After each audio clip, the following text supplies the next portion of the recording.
je m'appelle Nils Ocant, je suis apiculteur et éleveur ovin au rucher de Saint-Marc, au cœur de la forêt solognote. J'ai repris la ferme de mon grand-père qui s'est arrêté en 1988. J'ai décidé il y a 3 ans maintenant de reprendre cette ferme. Il y a à peu près 40 hectares que j'exploite et j'élève une centaine de brebis avec tous leurs petits. Et puis j'exploite 200 ruches autour de la ferme. L'intégralité de la ferme est conduite en agriculture biologique. J'exploite des races locales à la fois pour les moutons et pour les abeilles. Les moutons, c'est de la solognote, on ne peut pas faire plus local. C'est une brebis rustique qui s'adapte bien aux terres pauvres qu'on a ici en Sologne.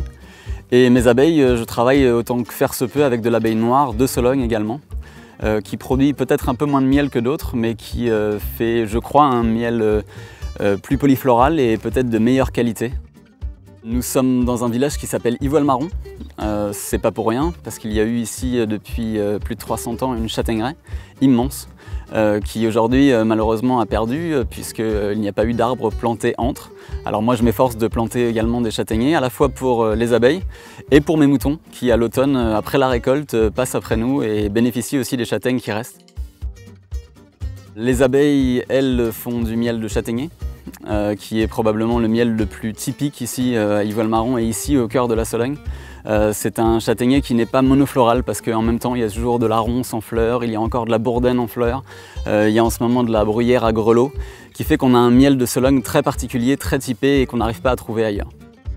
Il y a une vente directe à la ferme tous les mercredis soirs ou alors par la page Facebook Les Ruchers de Saint-Marc.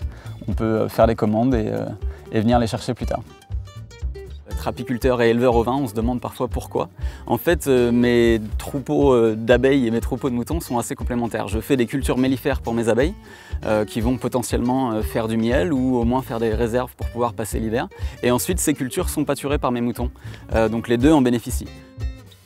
Rien ne me prédestinait à reprendre cette ferme et à devenir agriculteur. J'étais réalisateur avant pendant près de 10 ans aux États-Unis. Et puis voir plein de fermes tomber à l'abandon ici en Sologne, voir qu'à l'époque de mon grand-père, il y avait 80 fermes en activité.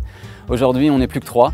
Mais voilà, j'aurais redonné vie au moins à une des fermes. C'est une satisfaction extraordinaire. Je ne pourrais pas être plus heureux, je pense, et que voilà, je suis très content de ce changement de vie.